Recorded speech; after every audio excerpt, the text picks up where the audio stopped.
नमस्कार, मैं हूं आपके साथ प्रदीप आजाद। हिंदुस्तान की राजनीति में, हिंदुस्तान की सियासत में इस समय कई तस्वीरें अलग अलग रंग में नजर आ रही है। अब देखिए, आम आदमी पार्टी पिछले कुछ समय से एक आम आदमी पार्टी पर जो संकट के जो बादल मंडरा रहे हैं, पहले अरविंद केजरीवाल की गिरफ्तारी, जेल में उनका रहना, फिर अंतरिम जमानत पर बाहर आना और अब केवल 1 जून तक बाहर रहना, 2 जून को वापस केजरीवाल को तिहाड़ जेल जाना। लेकिन इसी बीच जिस तरीके से एक नया मसला सामने आया, यानी राज्यसभा सांसद, आम आदमी पार्टी के जरिए राज्यसभा सांसद बनकर पहुंची स्वाति मालीवाल का जो मसला जो सामने आया, वो भी इस समय काफी चर्चाओं में है।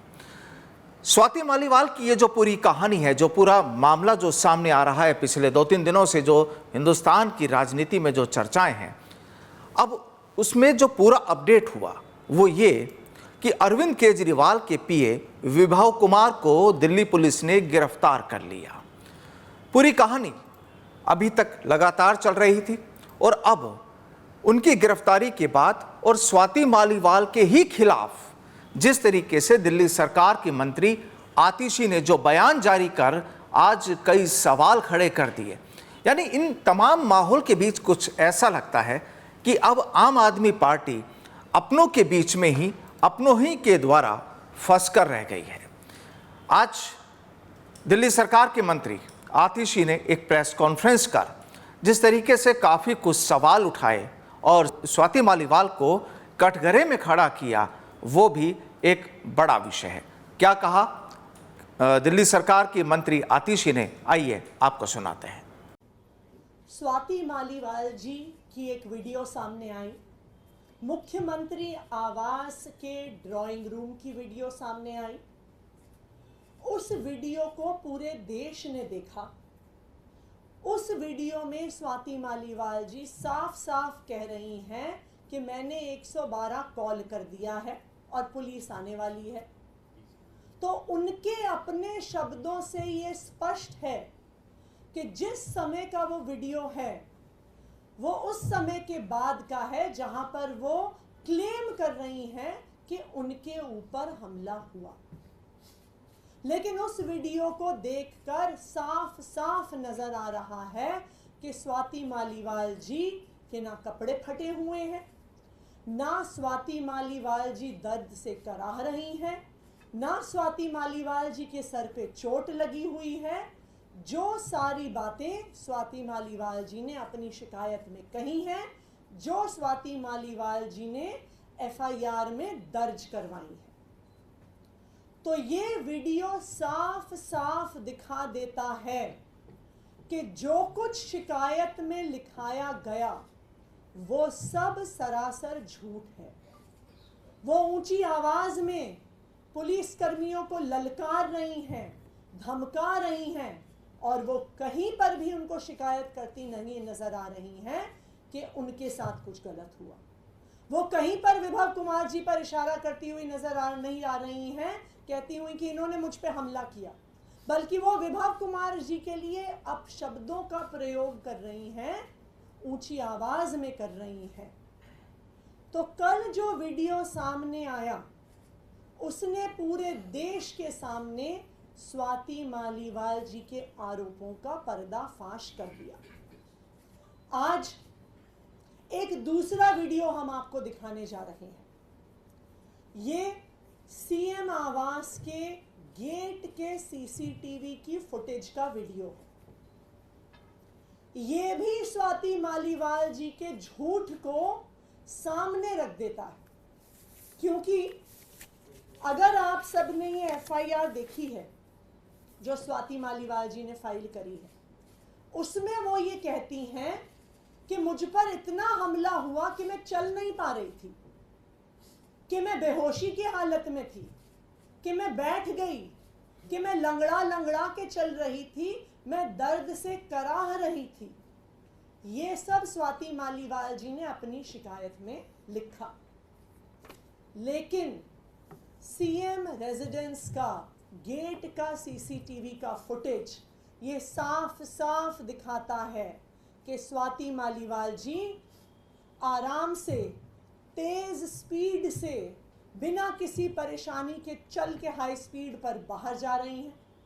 बाहर जाके भी वो पुलिस की एक महिला कर्मी को धक्का देती हैं, पुलिस वालों को हड़का रही हैं, अपनी उंगली दिखा रही हैं, ये दिख रहा है कि उन्हें डांट रही हैं।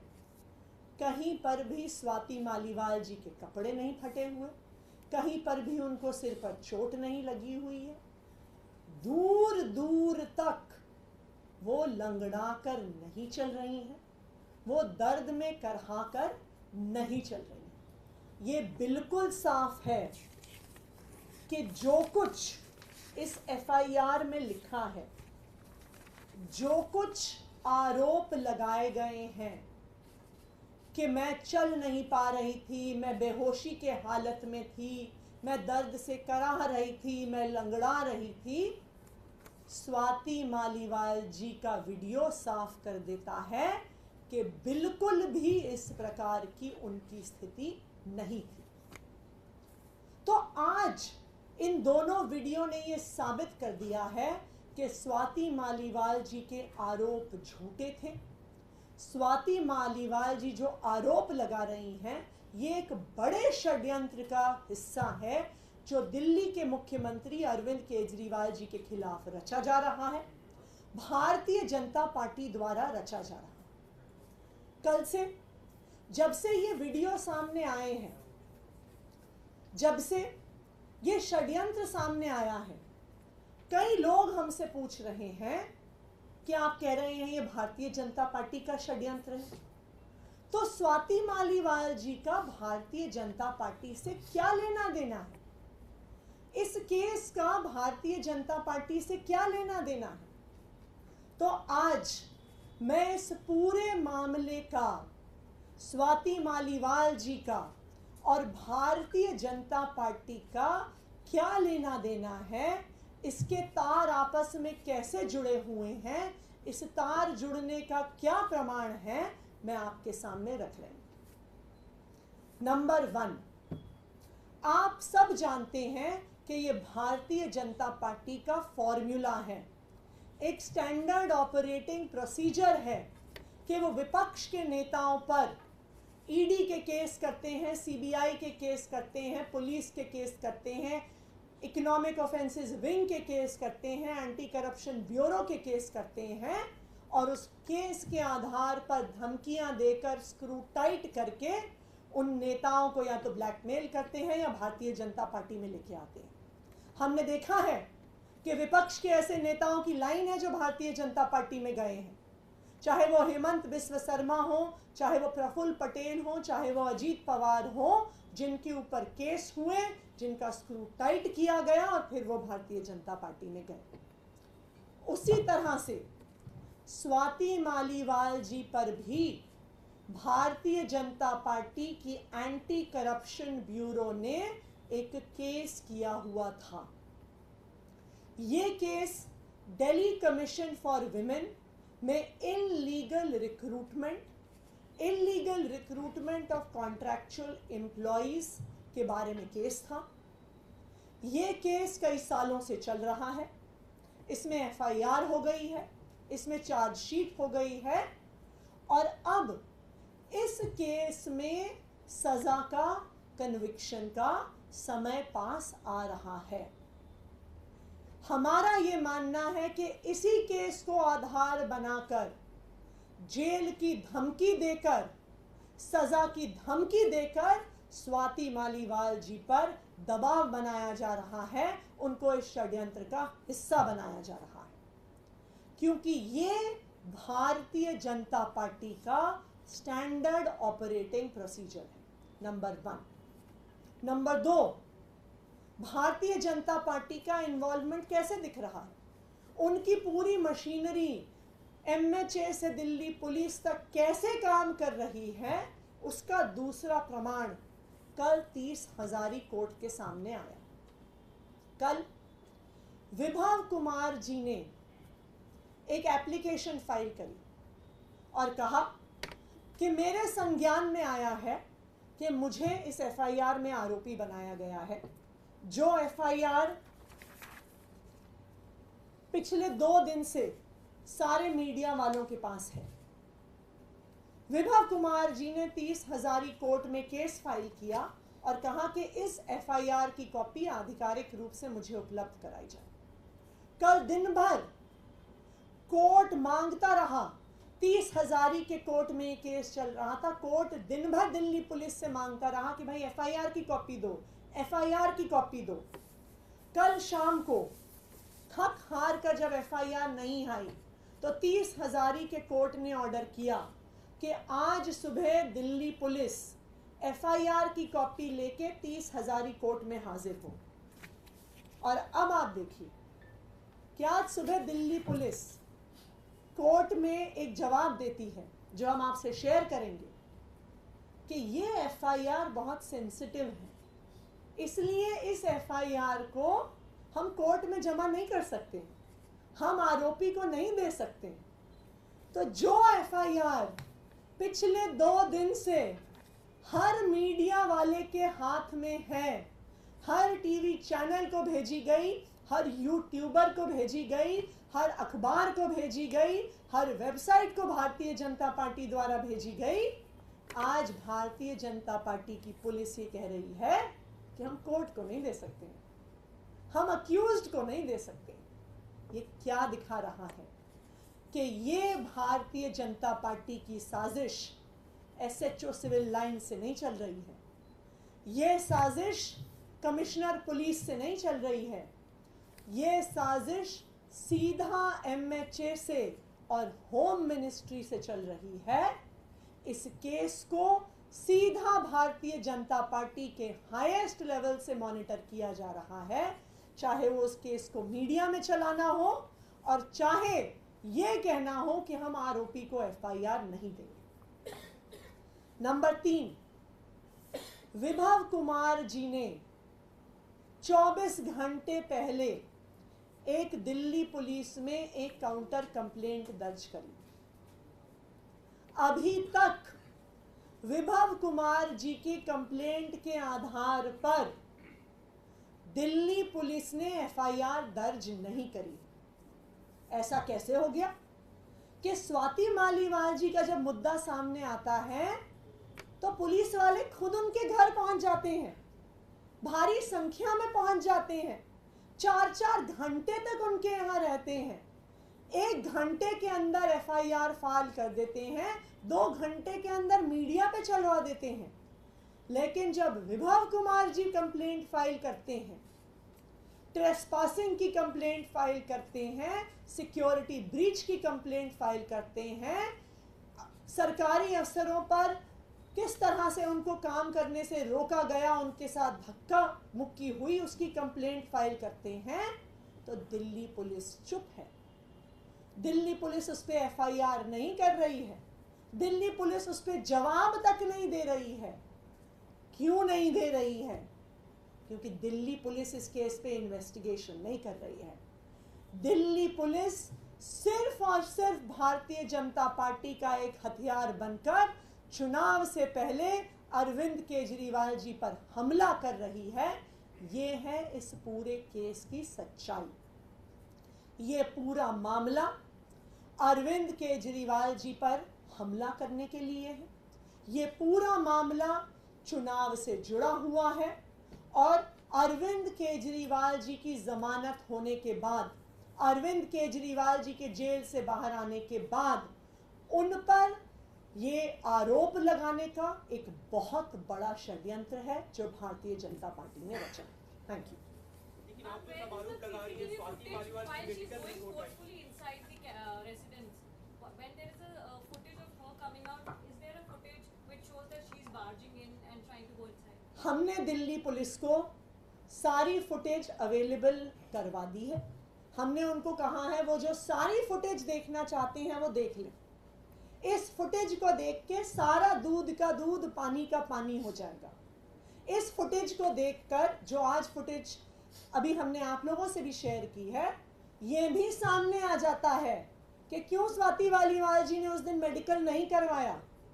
ये बिल्कुल साफ हो जाता है कि जो वो आरोप लगा रही थी कि कपड़े फटे हुए थे, मैं इतनी जोर की गिर गई कि मेरा सर फट गया, टेबल से लग गया, मेरे कपड़े फट गए, मैं दर्द में कराह रही थी, मैं चल नहीं पा रही थी, मेरा चश्मा गिर गया, ये सारी फुटेज उस झूठ का पर्दाफाश कर देती है और दिखा देती है कि क्यों स्वाति मालीवाल जी ने 13 मई को कंप्लेंट पुलिस में नहीं करवाई, क्यों मेडिकल नहीं करवाया। Ma'am, why Vibhav Kumar waited 4 days to file this complaint if trespassing were done 4 days back? Is it just a counter to Swati Maliwal's FIR? देखिए, इस पूरे मामले की सच्चाई विभव कुमार जी ने अपनी कंप्लेंट में सामने रख दी है। सीसीटीवी फुटेज सीएम रेजिडेंस का, जब से वो अंदर घुसी, जब से उन्होंने पुलिस वालों को धमकाया, वो अंदर गई, वेटिंग रूम से ज़बरदस्ती घर के अंदर गई, फिर वापस आने की फुटेज पुलिस को अवेलेबल करवा दी गई। अब सवाल ये है कि क्या पुलिस निष्पक्ष जांच करेगी? क्या पुलिस विभव कुमार जी की कंप्लेंट पे एफआईआर फाइल करेगी? क्या वो स्वाति मालीवाल जी के क्लियरली झूठे आरोपों पर एक्शन लेगी? मेरा तो ये क्लियर कट अंडरस्टैंडिंग है कि नहीं करेगी। मैं दिल्ली पुलिस को चैलेंज कर रही हूं कि अगर आप भारतीय जनता पार्टी का एक राजनीतिक हथियार नहीं है, अगर आप निष्पक्ष जांच करना चाहते हैं तो करिए रजिस्टर एफआईआर, विभव कुमार की कंप्लेंट पे करिए एफआईआर। क्या सीएम रेजिडेंस की ब्रीच ऑफ सिक्योरिटी एक सीरियस मुद्दा नहीं है? क्या सीएम हाउस की सिक्योरिटी के साथ धक्का मुक्की एक सीरियस मुद्दा नहीं है? क्या सीएम आवास में ट्रेसपासिंग एक सीरियस मुद्दा नहीं है? आपके दिल्ली के मुख्यमंत्री की सिक्योरिटी को कोई ब्रीच करके चला गया, वो आपके लिए सीरियस मुद्दा नहीं है? तो दिल्ली पुलिस की निष्पक्षता उनके अब आगे के एक्शन से सामने आएगी। मेडिकल रिपोर्ट में जो इंजरी है वो एस्टैब्लिश हुई है, जो मेडिकल रिपोर्ट स्वाति की आज सबमिट की गई है। देखिए, असली सवाल ये पूछने वाला है कि स्वाति मालीवाल जी ने मेडिकल करवाने के लिए 3 दिन का इंतजार क्यों किया? अगर उन्हें चोट लगी थी, अगर उन पे हमला हुआ था, वो उस दिन क्यों नहीं गई? असली सवाल ये है कि उस तथाकथित हमले के बाद वो रोब से उस ड्राइंग रूम के सोफे पे बैठी हुई हैं, पुलिस वालों को ललकार रही हैं, पुलिस वालों को ये नहीं कह रही हैं कि विभव कुमार ने मेरे ऊपर हमला किया, पुलिस वालों को कह रही हैं तुम्हारी नौकरियां ले लूंगी, तुम्हारी वर्दी उतरवा दूंगी। वो ये नहीं कह रही हैं कि विभव कुमार ने मुझ पे हमला किया, वो विभव कुमार को गालियां दे रही हैं, अपशब्द इस्तेमाल कर रही हैं। वो दर्द से कराह नहीं रही हैं, वो ऊंची आवाज में ललकार रही हैं दिल्ली पुलिस को। जो सीसीटीवी फुटेज उनकी घर से बाहर निकलते हुए आई है वो भी दिखा रही है। 4 दिन बाद जब वो 30 हजारी कोर्ट जाती हैं, 3 दिन बाद जब वो एम्स जाती हैं, उसके बाद तो ऐसा लग रहा है कि चल नहीं पा रही हैं, गाड़ी से उतर नहीं पा रही हैं, उनको व्हील चेयर की जरूरत है। तो सुना आपने दिल्ली सरकार के मंत्री आतिशी को, एक लगभग 19-20 मिनट की अपनी बातचीत के दौरान जिस तरीके से उन्होंने स्वाति मालीवाल पर जो सवाल उठाए, विभव कुमार को लेकर जो उन्होंने बातें की, दिल्ली पुलिस को लेकर जो बातें की, और साफ तौर पर यह कह दिया कि ये जो पूरा एपिसोड हुआ है, जो पूरा मामला उठा है, ये भाजपा की देन है और भाजपा ने ही स्वाति मालीवाल को सीएम हाउस भेजा, स्वाति मालीवाल को बीजेपी ने अपना मोहरा बनाया, और ये जो पूरी कहानी रची गई है ये पूरी एक सियासी स्क्रिप्ट है। बहरहाल आने वाले वक्त में क्या होता है देखना ये भी जरूरी है, क्योंकि अब विभव कुमार दिल्ली पुलिस की गिरफ्त में है, स्वाति मालीवाल के बयान हो चुके हैं, सीएम हाउस में उस पूरे घटनाक्रम का पुलिस ने एक रिक्रिएशन किया, किस तरीके से घटना हुई उसे जांचा परखा, एक्सपर्ट्स ने तमाम अपनी यहाँ पर राय जाहिर की है। कुल मिलाकर कहानी आम आदमी पार्टी इस समय जिस तरीके से एक सियासी मकड़ जाल में फंसी नजर आ रही है, वो अब काफ़ी एक दिलचस्प मोड़ पर है।